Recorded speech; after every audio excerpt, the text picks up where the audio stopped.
Chapter 320, Underground Auction. Shu Tiansheng flashed Han Li a smile, then tapped the counter a few times as he yelled, "Rise and shine, shopkeeper Gu." The elderly man behind the counter opened his eyes and took a lazy glance at Shu Tiansheng and Han Li, then slowly sat up as he yawned and asked in a raspy voice, "What would you like to buy?" "The best that your shop has to offer, of course." Shu Tiansheng was sliding his finger over the counter, and Han Li noticed that he was tracing out a strange pattern with his finger. An alert look immediately appeared in the elderly man's eyes upon seeing this, and he nodded in response before rising to his feet and making his way deeper into the shop, followed closely by Han Li's duo.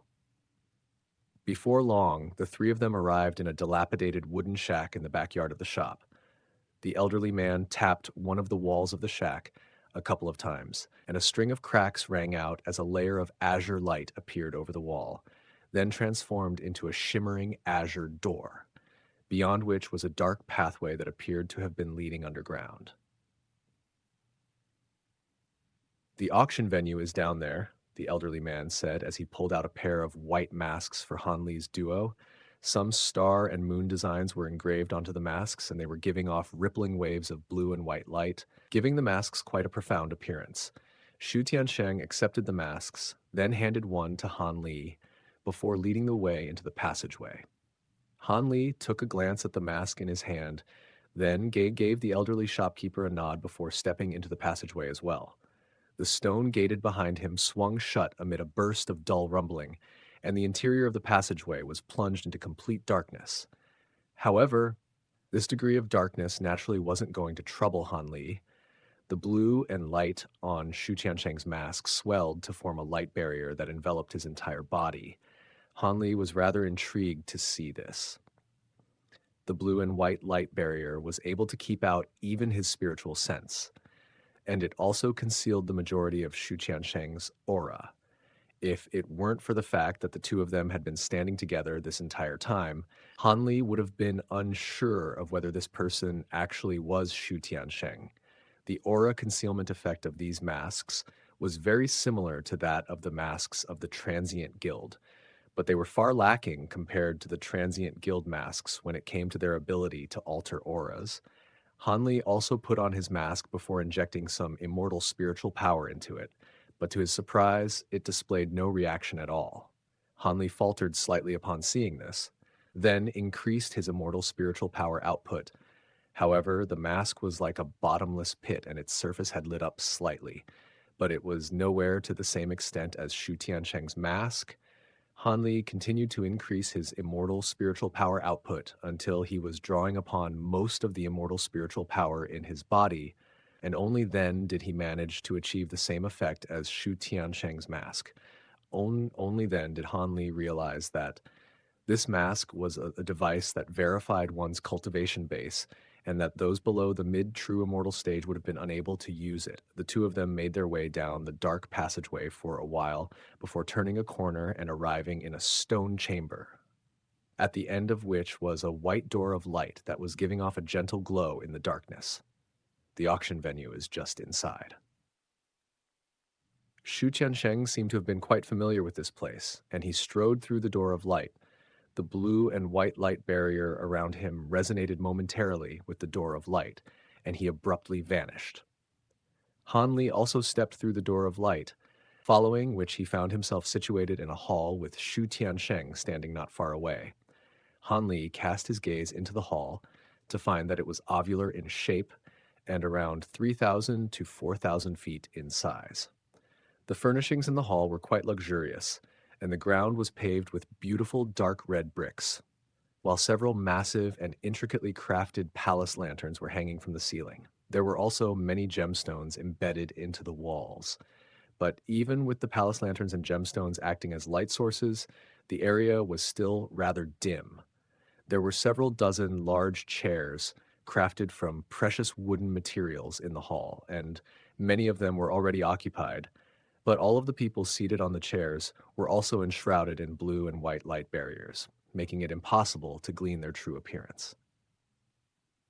In front of these chairs was a short stone platform, upon which was placed a rectangular table, and behind the table were 3 empty chairs. The arrival of Hanli's duo didn't draw much attention, attracting only a few fleeting glances. Looks like the auction isn't starting quiet yet. Let's find some seats first, Shu Tiansheng said in a low voice. Hanli nodded in response, and he and Shu Tiansheng sat down on a pair of neighboring chairs near the back of the hall. From there, Hanli looked around the hall, and a peculiar look flashed through his eyes.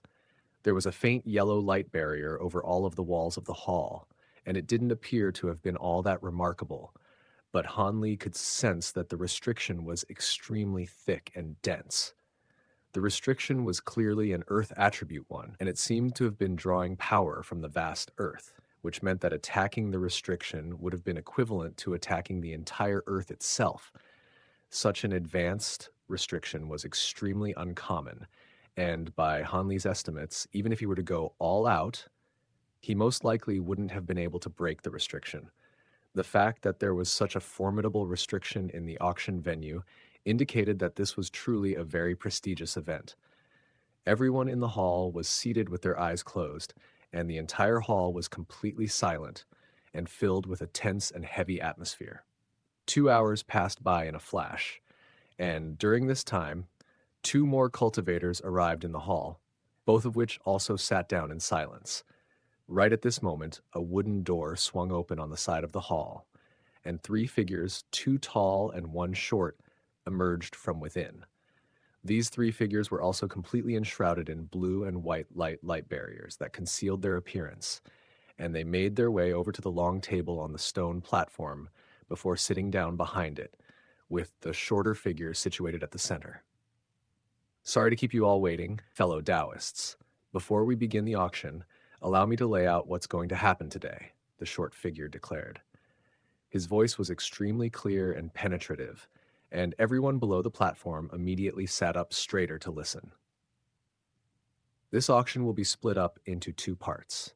During the first half, the 3 of us will conduct the auction as normal, and after the auction, all of you will be welcome to come up to the stage to display any valuable items that you're looking to sell or exchange, and you can negotiate your own terms without any intervention from the 3 of us.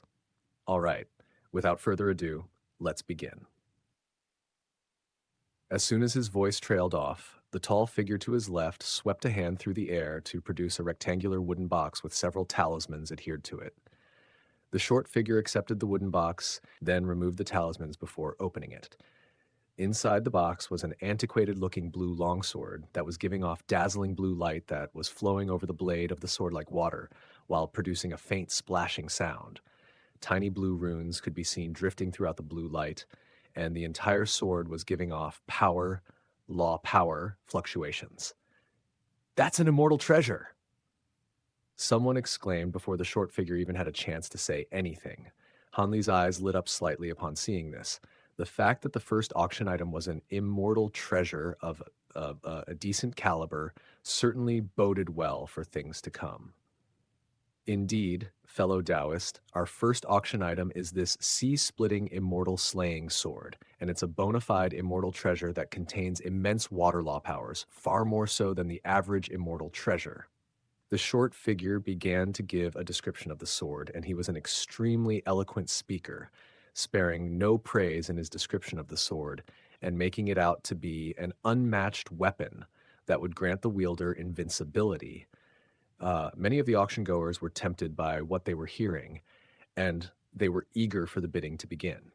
The starting price for the sea-splitting immortal slaying sword will be 60 immortal origin stones, and each bid must go up by an increment of at least 2 immortal origin stones, the short figure declared. 60, 65, 70.